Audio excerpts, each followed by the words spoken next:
Ini ang Digicast Negros 10, ang top 10 nga balita sa Negros Island region ng amon idulong sa inyo. Kagyaring atong top story subong nga adlaw, June 16, 2025.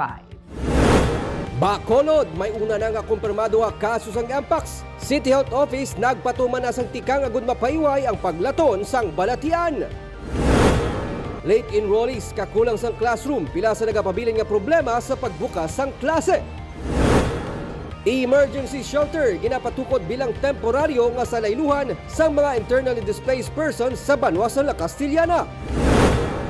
City Legal Office ginapausisang pagpanggabot sang tanom sa BCGC grounds. Kag sa good vibes, duha ka mga taga Bacolod nagkampyon sa National Weightlifting Competition sa Dumaguete City. Initanan sa Digicast Negros 10.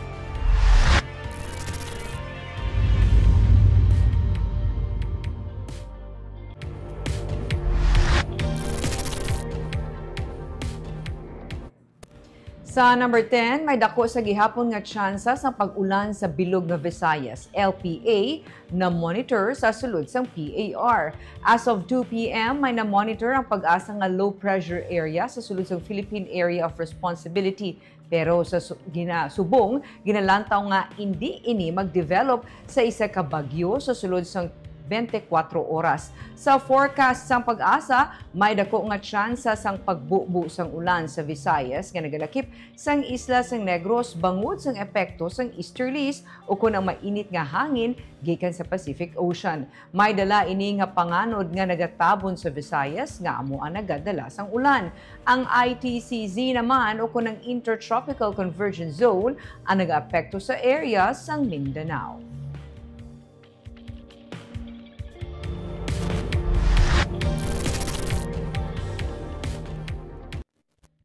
Sa number 9, sa Hunyo 28, ginapaabot ang pagbukas sa Manapla Port Stevedoring at Rastres o na MPSA sa Barangay Punta Salong sa Banwa sang Manapla.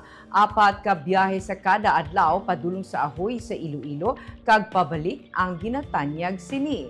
Ginaabi-abi mismo ni Mayor Manuel Escalante III ang pag-operate sang puerto. Wala labot sa income nga makuha sa nga banwa paagi sa buwis, may duga nga mga palangabuyan ang ginapaabot sa mga pumuluyo sa banwa. Suno kay Mayor Escalante, may mga 10 million pesos nga tax ang sara nga ma-income sa banwa sa kada tuig. Mga association naman sa mga farmers kag farm workers, lakip na kooperatiba sa mga manunudlo kag grupo sa mga fisher folks ang ginapaabot nga mag-operate sa canteen kag iban nga kalan-an kasubong man sa nga talipapa kag driver's lodge.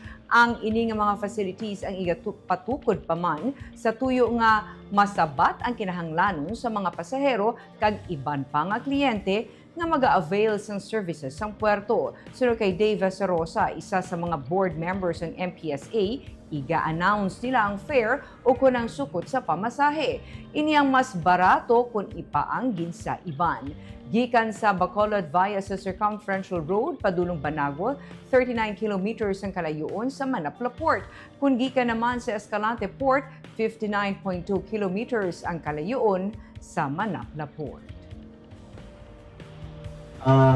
Cheaper. Wala amount, wala any amount. Usual na pamangkot sa tao. Yes, you're right. There is a port na do. I would like to announce at the 10 mas namin ko na ang mag-announce ang among partner sa light shipping. No? And then, of course, we're talking to the other, we've identified ang mga ships of modern fleets. No? Just to give you an idea, this is a shorter route. Kahulat kami, mag-operate sila. Kaya na, ginansya lang kami diya. Kapeltihan, wala ang manaplas na kapeltihan. Ginansya. Ginansya na, kalipay pa, pag-uswag pa, pag-sadyog pa. Ano pa ang gusto naman sila? Magulik siguro sa among association sila, sa among mga members, kay makahatag kami sa obra o kung trabaho sa among mga members nga matuon sa kantin o kung sa kalanan nga amon i-invest din.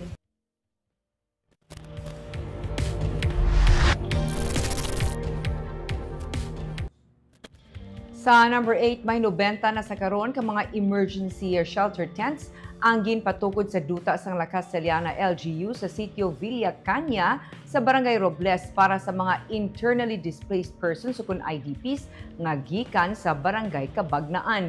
Patahag ni Rimuel Laho, ang Public Information Officer sa La Castellana, ang mga evacuees nga gikan sa barangay Biak na Bato, Mansalanao, Masulog kag Sag-ang ang natigayon na silo sa mga covered ports ng tagsa ka mga barangay. May mga nagpagkamaayo naman nga mag-upod dinere sa ilang mga himata.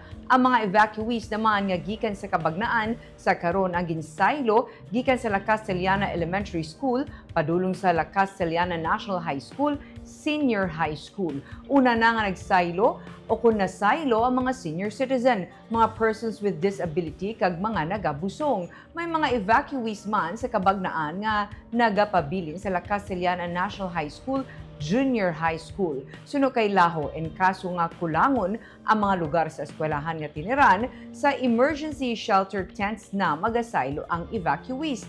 Ang gikan lamang sa Cabagnaan, 681 ka pamilya o kun 1,962 ka individual. Suno kay Office of the Civil Defense Regional Director Donato Sermeno III, isa man ka pagpanghangkat nga tubangon ang pagtener sa mga tents karon nga nagainulan. Ang tent city naman sa Himamaylan ang ginatigana para sa Alert Level 4. Amo gina-ano man nato, gina-foresee nato nga dapat ma-protect sila sa tagululan. So pati mga drainage siguro amo na sikasuho nato para ma-improve.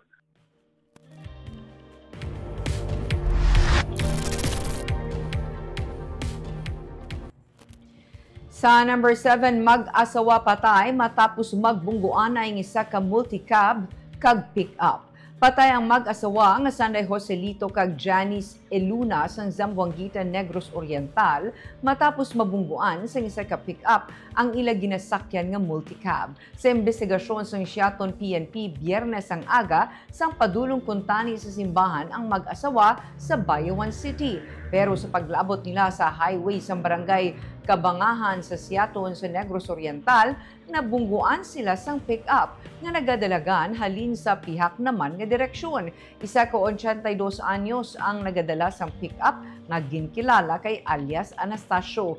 Gikan naman siya sa Bakong kaga paglabay sa nagakurbada nga dalan, nawadan siya sang control sa salakyan kag nagrekta ini bunggo sa multicab. Sa kakusog sang impact, naglabog ang duha ka mga salakyan sa higad sa dalan nga nagresulta sa kamatayon sa mag-asawa samtang napilasa naman ang 82 anyos.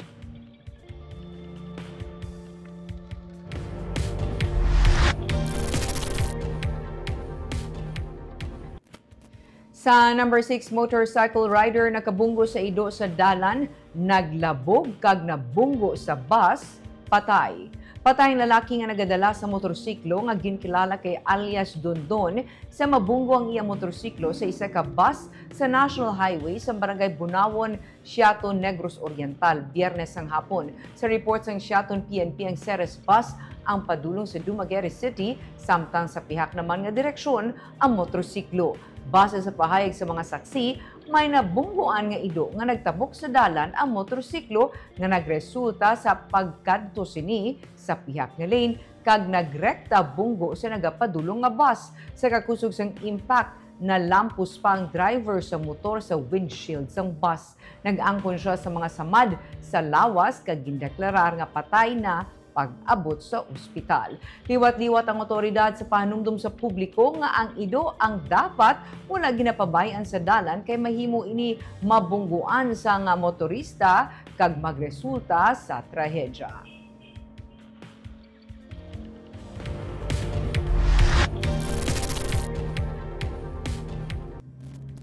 Sa number 5, patay ang 35 anyos nga Iloy nga pasahero sa tricycle sa multiple collision nga natabo sa Banwa sang Manapla pasado las 10 Sabado sang aga.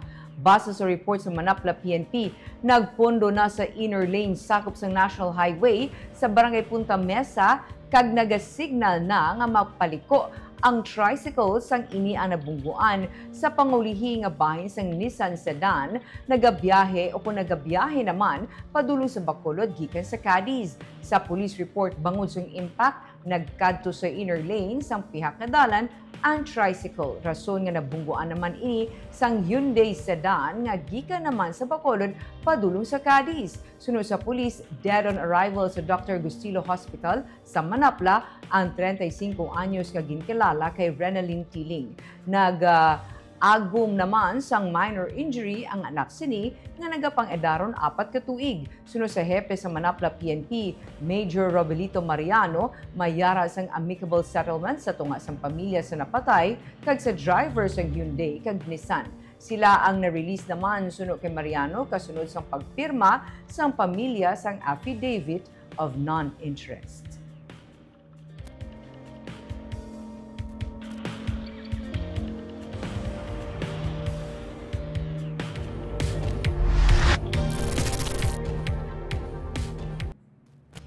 Sa number 4, City Legal Office, ginapausisa ang pagpanggabot sa tanom sa BCGC grounds.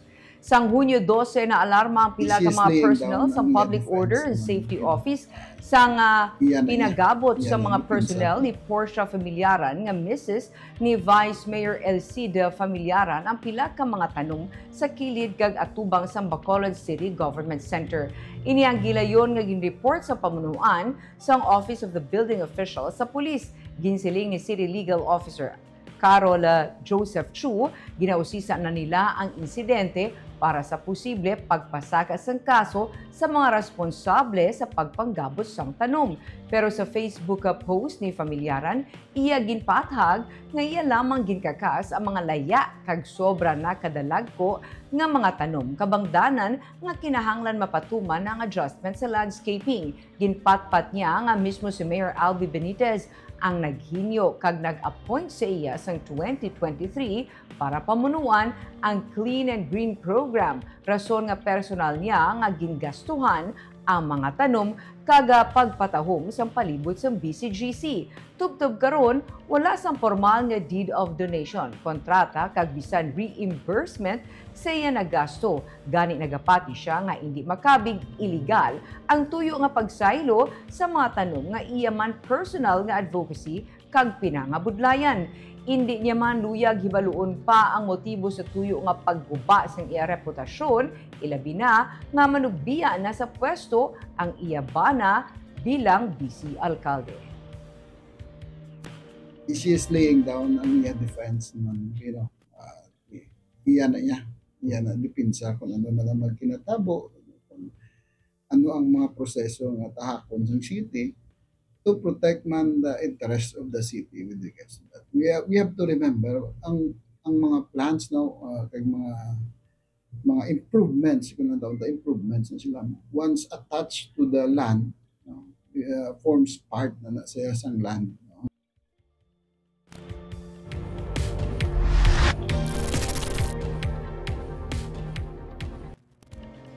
Sa number 3, ginabulubanta 1.3 million ka mga estudyante nagbalik eskwela subong nga adlaw. Ginabulubanta nga mga 1.3 million ka mga estudyante ang ginapaabot sa tanan nga level sa mga pampubliko nga buluthuan sakop sa Department of Education Negros Island Region ang nagbalik eskwela subong nga adlaw. Patag ni DepEd Regional Director Ramiro Oitico, tubtob pa sa August ang enrollment, gani hindi pa lubos nga mapatod kung ano gid kadamo sa mga nagbalik eskwela sining nga school year. Mga problema sa kakulang sang classroom bisan pa manunudlo ang yara ginaatubang sa gihapon sa kada bukas sang klase. Pero kay tungod nga bag-ong tukod ang DepEd NIR, hindi dali-dali nga matipon ang datos. Labi na nga sila ang naga-coordinate sa gihapon sa Region 6 kag 7. Sa Oplan Balik Eskwela, sunod kay Oitico, priority ang safety sa mga estudyante. Lakip na diri ang mga estudyante nga naga-eskwela sa mga kabukiran. Buwas na tala naman magbisita si Oitico sa mga eskwelahan sa La Castellana nga apektado sa sitwasyon sang Bulkan Kanlaon. Luyag nga ipasiguro sa DepEd ang learning continuity. Ang requirement ko lang sa lahat ng mga superintendents, assistant superintendents, lahat ng mga division officials is to closely monitor the opening of classes, having in mind safety as the priority, safety of the learners.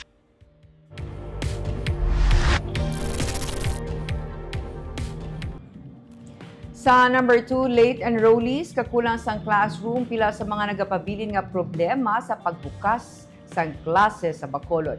May report si Nico Delfin. Wala na paiway ang paggutok sa lakat ng trapiko sa gwa sa mga eskwelahan dungan sa pagdagsa sa mga estudyante sa pagbukas ng klase sa Bacolod City kaina. May pila pa ka mga pedestrian lane nga ginhingagaw nga mapinturahan kaina sa Apolinario Mabini Elementary School. Pero sa Andres Bonifacio Elementary School 1, matawhay nga nagsugod ang klase bisan pa may mga late enrollees kag transferees nga naghingagaw. Ginsiling ni Nelly Kakilala, class advisor kag officer in charge ng eskwelahan, malapit na nila nga malabot ang kapin 1,200 ka mga enrollees parehas ang nagligad nga tuig. In terms sa enrollment, wala man sang parent nga deny sa enrollment, wala man sang reklamo ang parent nga pahaya o na encounter kag during the brigada eskwela may ari man kami diri nga mga stakeholders nga hatag sa ilang donation in kind kag services. Sa Negros Occidental High School, nagdag sa ama ng mga estudyante gani tungod sang kadamuon sa mga senior kag junior high school students ginpakamaayos ang pamunuan sa eskwelahan nga mapatuman ang shifting schedule of classes. Naglabot na sa masobra 9,000 ang mga nag-enroll sa eskwelahan. I can say that there are about 30 or 40 classrooms, shortage of classrooms.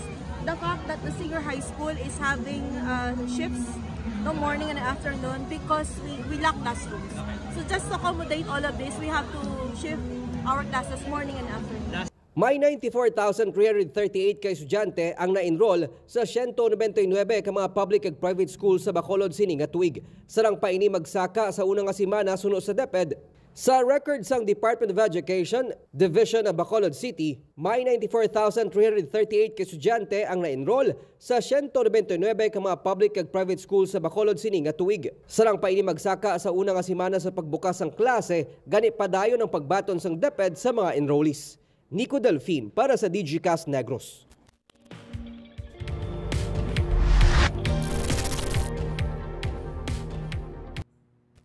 Kag sa number 1, Bacolod may una nga kumpirmado nga kaso sang Mpox. CHO nagpatuman na tikang agud mapaiway ang paglaton sang balatian. Ginkumpirmar ni Mayor Albi Benitez upod sa City Health Office ang una nga kaso sang Mpox sa Bacolod. Dungan sini ang pasalig sa Bacolod LGU pagi sa hugot nga coordination upod sa Department of Health nga napatuman ang ginakinahanglan nga tikang batok sa makalalaton nga balatian. Ang pasyente ang yara na sa stable condition kag hugot nga ginamonitor sa City Health Office upod sa Corazon Locsin, Monte Libano Memorial Regional Hospital kundiin ginatatap kag na-isolate ang pasyente. Ang tagdumalahan sa ospital upod sa CHO nagapasalig nga wala sang dapat ikaalarma ang publiko. Sa baylo, ilagi na abisuhan ang tanan nga padayunon ang hugot nga pagpatuman sa proper health protocols, proper hygiene, kag kung may mga nabatsyagan nga sintomas kangay sa Mpox, ang gilayon nga magpakonsulta. Nagapating alkalde nga nalampuwasan na sadto sa syudad ang mga kasubong nga pagtilaw kag liwat ini nga malampuwasan paagi sa pag-ugyon kag mangin mabinantayon. Ginpasalig man ni incoming Mayor Greg Gasataya ang ginakinahanglan nga assistance sa pag-atubang sang sitwasyon sa pagpanguna sa CHO. Samtang ginpahayag naman ni Provincial Health Officer Dr. Girly Pinonggan nga wala sang kaso sang Mpox sa Negros Occidental. May na-monitor nga suspected Mpox case pero ang laboratory test ng pasyente ang nagnegatibo sa Mpox.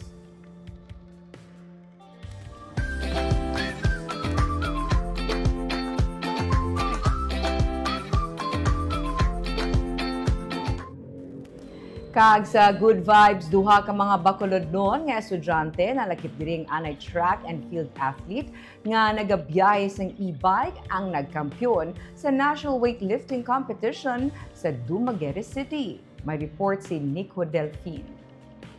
Tungod sadto sang pandemic, wala na makahampang sa palarong pambansa ang anay thrower nga si Ed Martin Vivero sa Barangay Estefania sa Bacolod. Gani sa bulig sa iya fitness coach nga si Ed Mangilog, nagdedekar siya sa powerlifting kag weightlifting. Tubtob nga sa nagligad lang nga semana, nakuha niyang 2 ka mga gold sa junior kag collegiate 88 kg category sa National Weightlifting Competition sa Dumaguete City. Sa ulo, may pakita ko ng ako. Pwede ka nakakuha sang kusog mo gid puwersa during sa competition? Sa mga tao man nga sa coach ko gid. Istorya ni Ed Martin nga karon third-year student sa Western Institute of Technology, Iloilo. Nagabiyahe siya sang e-bike sa adlaw para may pambalon sa pagbukas ng klase kag naga-training naman kun hapon. Kaupod ang anak sa iya coach nga si Matthew Dishon Mangilog. Si Matthew ang pareho man ni Ed nga nangin gold medalist sa junior 98 kg category kag silver naman sa collegiate national weightlifting competition. Duging tatako na sa akong isip nga since ari naman ko di i-try ko na lang akong best to win gold, or if not gold, at least podium finish. So God answered my prayers. So 1 silver and 1 gold, which I'm very happy, and I got a new personal record sa clean and jerk, which is 110 kilos. So I achieved my goals at least in that competition. Ang mixed martial arts kag fitness enthusiast nga si Matthew ang natala naman nga liwat nga mga-compete sa National CrossFit Competition sa Manila sa Setyembre. Nico Delfin para sa DigiCast Negros.